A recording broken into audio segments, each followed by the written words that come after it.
here on ESPN Radio, ESPN2, NBA playoffs on ESPN Radio. Catch postseason action on ESPN Radio, ESPN app, presented by Gusto. Myron in for CC.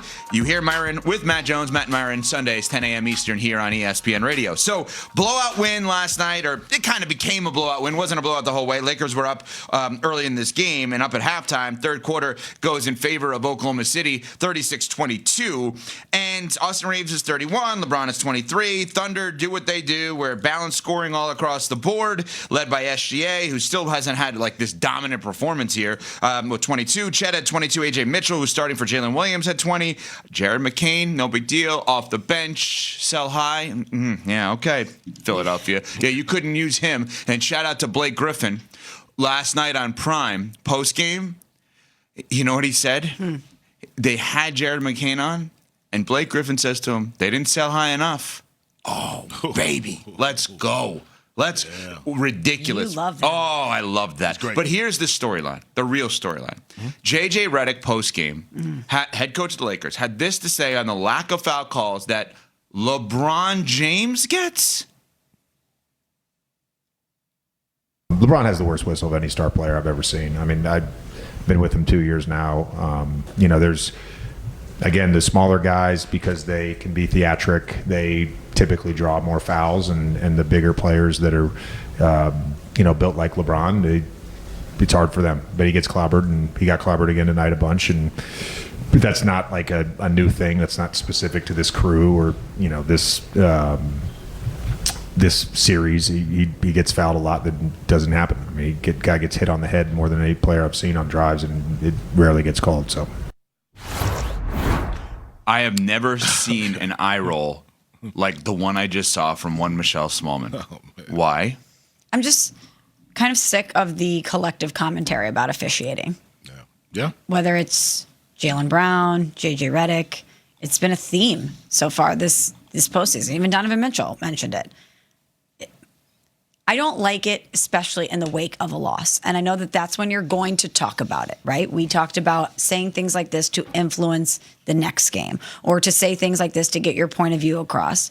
But it just never lands the way that these athletes and coaches expect it to, with people like us, the fans, the media, the collective watching the game, when it comes after a loss. I'm sorry, it doesn't. Yeah, I don't understand when coaches say we're never going to make excuses, and then they spend an entire press conference making excuses. I mean, LeBron James has been a 6'9", 270-pound tank for the duration of his career. You think people are missing fouls on LeBron? I mean, he's drawn more fouls than anybody. That is a gift he has. So to suggest he is not getting calls, it just sounds like whining from J.J. Redick and the Lakers, and I thought that was beneath them. Apparently it's not. I just can't believe we're talking about LeBron not getting the benefit of the doubt and not getting calls. I mean, really? Has LeBron been somebody that has been officiated poorly in NBA history? Am I missing something here? No, JJ is going out to stand up for his guy. I mean, they did the weird huddle after the game, which I've never seen in basketball. Oh, yeah, let's talk about that. Let's talk about that. So the game ends, and this is before. So JJ says that post game. Then the game ends. What Myron is referring to is like the Lakers are huddling almost like they had a Microsoft Outlook calendar invite. Hey, we've got a meeting with the refs right after the game. Can we quickly hurry up this 48 minutes? I got to hop over to this other meeting that's 5 minutes away. And I think they got this catered. They're all sitting there, like they have the bottled water. They have those weird pads and like the pens that you use and then you put in your bag. And you're like, where did this come from? Oh, yeah, it's from that meeting I had months ago. Yeah. It was the weirdest thing.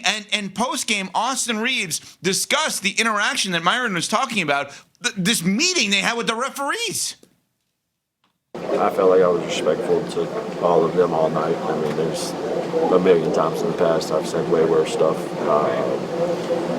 And when we were doing the whole tip ball, when they were switching spots, I wanted to get on the other side because they had a guy on the other side who was just trying to keep an advantage. And he turned around and just yelled at my face. I just thought it was disrespectful.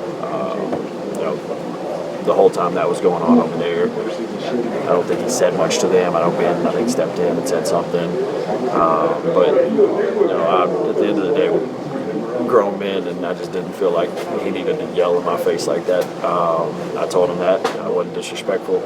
I told him if I did that to him first, I would have got a tech. I feel like the only reason I didn't get a tech is because I knew he was in the wrong. So, I felt disrespected. Now, Myron, to be fair, in that little get-together, LeBron was standing there but didn't seem to say a word. So actually, you got to leave him out of this in some ways. Like, he actually did not get involved in this. But what did you make of all of that? I mean, is this the Los Angeles Lakers or a 7th grade gym class? Like, what are y'all talking about? Like, I've never seen a team get the privilege of being able to huddle around a referee and have sort of this side conversation after a game. I think my other thought, Michelle, was you're Austin Reeves, right? You have had some remarkable moments, paid a lot of money, probably going to get a giant deal this offseason. Mm-hmm. But, like, what sort of special respect do these guys expect to get? At the end of the day, you gave up a giant run with SGA sideline with his 4th foul. You had opportunities to try to win this game. You had a lead at halftime. You were the ones that didn't finish. So I think to blame this on officiating, the Lakers just sound like they're whining. And their whole mantra has been all season, that's not what we are. No excuses. Well, why the excuses now? Yeah, I don't know why the excuses. And it doesn't land well. Also, the Lakers were called for 26 fouls in game 2. The Thunder were called for 21. Yeah. 26 to 21. Yeah. Are you saying a lot or a little? Well, I'm confused. I don't think that's a massive disparity. Oh, okay. No, it's Okay, not. Yeah. For them to be making such a deal about this post game, if you actually are looking at the number of fouls that were called in this game, it is not all that lopsided. Let me ask you a question. If JJ Redick was back to JJ Redick has not been good as a Lakers coach. I think he's been great as a Lakers coach with literally no experience other than what Myron said, 7th grade gym class. Like he was literally coaching his kids in middle school or elementary school here in New York, in Brooklyn. He's been unbelievable. If JJ Redick today was going to join us in his old role as an analyst and a coach said what he said, what would his reaction have been? You say he was whining. Then you would have crushed him. Yeah. I think he would have crushed him. He would have. He crushed Doc Rivers all the time. I know there was personal stuff from his days with the Clippers, but I mean, I'm just saying, like, what are we doing here?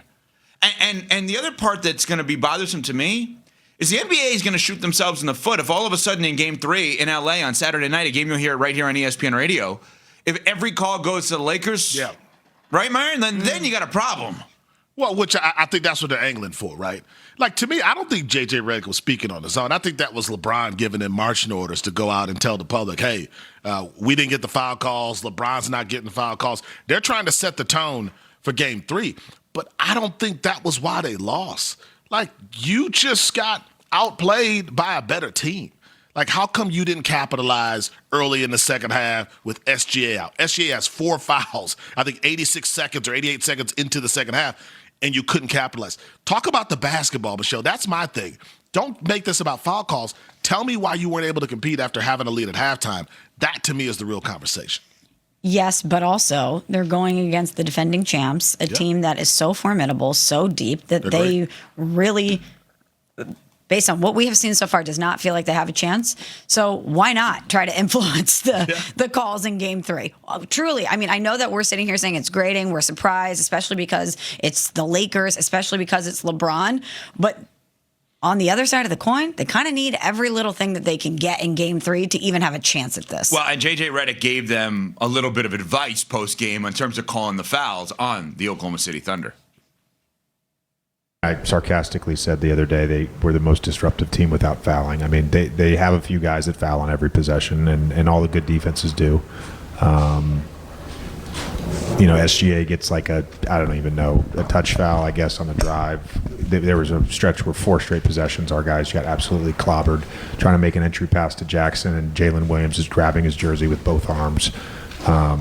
That's a turn. Like, they're hard enough to play. They're hard enough to play. You've got to be able to just call it if they foul, and they do foul. You know what? I hadn't gotten to the place that you both have gotten to, and now I'm there. Like, I can't do this anymore with the officiating stuff.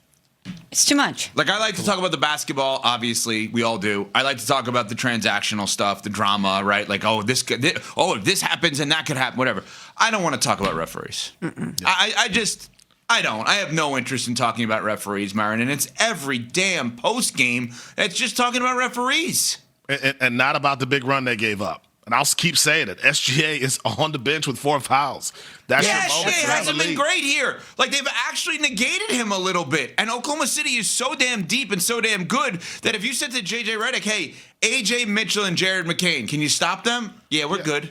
Well, you didn't. When Like, what Shea was this- returned in the fourth, Myron, just to emphasize your Yeah. point, the Thunder led by 13. Exactly. They were up by 13 when he came They back. did better. Was AJ Mitchell on the scouting report?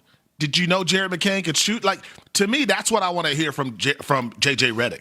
Tell me about the gaps and the misses in your defensive game plan, because that's what cost you that game. OKC is great, but they had an opportunity to win this game, and they couldn't do it. That's the real story. Smalls, what's the definition of insanity? Do we know? When you keep doing the same thing over and over again and you expect a different result, that is insanity. 17 years in a row. NBA teams are utterly insane. We will get to that after Smalls has this from RK. If you wake up early like I do, but you still want to go out, you want to enjoy your life, have a little fun, but you definitely don't